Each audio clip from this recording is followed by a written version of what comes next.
ಈಗಾಗಲೇ standard operating procedure ಪ್ರಕಾರ ನಿಯಮಾನುಸಾರವಾಗಿ ಈಗ ನಾವು ಅದನ್ನು ಜುಡಿಷಿಯಲ್ ಎನ್ಕ್ವೈರಿ ಕೊಟ್ಟಿದ್ದೀವಿ. ಎ ಸಿ ನೇತೃತ್ವದಲ್ಲಿ ಅದರ ತನಿಖೆ ಆಗುತ್ತೆ. ಅದಾದಮೇಲೆ ಏನು ಹೊರಗೆ ಬರುತ್ತೆ ಅದರ ಪ್ರಕಾರ ಸರ್ಕಾರ ತೀರ್ಮಾನ ತಗೊಳ್ತಾರೆ. ಈಗ CM ಸಾಹೇಬ್ರ ಬ್ರೀಫಿಂಗ್ ಇದೆ ಅದರ ಬಗ್ಗೆ. CM ಅವರಿಗೂ ಕೂಡ ಏನು ಫ್ಯಾಕ್ಟ್ಸ್ ಆಫ್ ದ ಕೇಸ್ ಇದೆ, ಫಾರೆಸ್ಟ್ ಮಿನಿಸ್ಟರ್ ಅವರು ಮತ್ತು ನಾವು ಬ್ರೀಫ್ ಮಾಡ್ತೀವಿ. ಅದಾದಮೇಲೆ CM ಅವರು ಏನು ನಿರ್ಧಾರ ತಗೋತಾರೆ ನೋಡ್ತೀವಿ. ಪೊಲೀಸರ ಮೇಲೆ ರಾಜಕಾರಣಿಗಳು ಹಾಗೂ ಅವರ ಫ್ಯಾಮಿಲಿಯವರ ಹಲ್ಲೆ ನಿನ್ನೆ JDS ನೋಡಿ, ಮಂಡ್ಯದಲ್ಲಾಗಿರುವಂಥ ಘಟನೆ ಇರ್ಬೋದು ಅಥವಾ ನಿನ್ನೆ ಬೆಂಗಳೂರಿನಲ್ಲಾಗಿರುವಂಥ ಘಟನೆ ಇರ್ಬೋದು, ನಿಜವಾಗ್ಲೂ ರಾಜಕಾರಣಿಗಳಿಗೆ ತಲೆ ತಗ್ಗಿಸುವಂಥ ವಿಚಾರ. ಹಿಂಗಾಗಬಾರ್ದು. ಅಧಿಕಾರದ ಮದದಲ್ಲಿ ನೀವು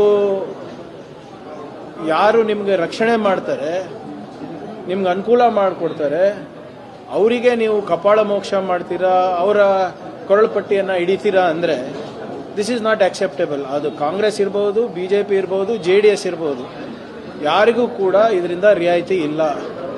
nobody has the right to manhandle the staff or the police. So ಅದ್ರ ಬಗ್ಗೆ ಈಗಾಗಲೇ FIR ಆಗಿದೆ. ಈ ನೋಟಿಸ್ಗಳನ್ನು ಕೂಡ ಜಾರಿ ಮಾಡಿದ್ದೀವಿ.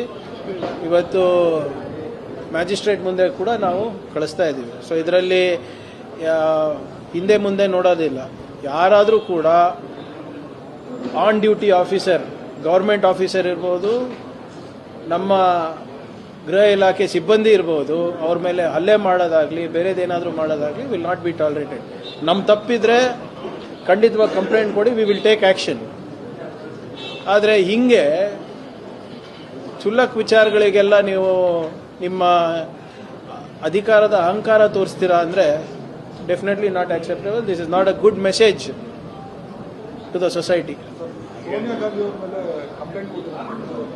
ಕೊಡ್ಲಿ ಇವ್ರೆ, ಅವ್ರದ್ದು ಕೆಲಸ ಏನಿದೆ, ಏನಾಗಿದೆ ಅಂತ. ಮತ್ತೆ ಮೊನ್ನೆ ನಿಮ್ಮ ಬಾಸುರಿ ಸ್ವರಾಜ್ ಅವರು, ಸುಷ್ಮಾ ಸ್ವರಾಜ್ ಅವರ ಮಗಳು MP ಅವರು ನ್ಯಾಷನಲ್ ಆ್ಯಂಥಮ್ ಮಧ್ಯದಲ್ಲೇ ಹೋಗ್ಬಿಟ್ರಲ್ಲ, ಅದಕ್ಕೆ ಯಾಕೆ ಕಂಪ್ಲೇಂಟ್ ಕೊಟ್ಟಿಲ್ಲ ಅವರು, BJP ಯುವ ಮೋರ್ಚಾದವರು? ಇವ್ರ ಹತ್ರ ನಮಗೆ ದೇಶಭಕ್ತಿ ಸರ್ಟಿಫಿಕೇಟ್ ಬೇಕಾಗಿಲ್ಲ ಅಪ್ಪ. ಯಾರು ದೇಶಕ್ಕೆ ಹೋರಾಟ ಮಾಡಿಲ್ಲ, ಯಾವ ಸಂಸ್ಥೆಗಳು ನಮ್ಮ ಬಾವುಟ 52 ವರ್ಷ ಹಾರಿಸೇ ಇಲ್ಲ, ಅವರಿಂದ ನಮಗೆ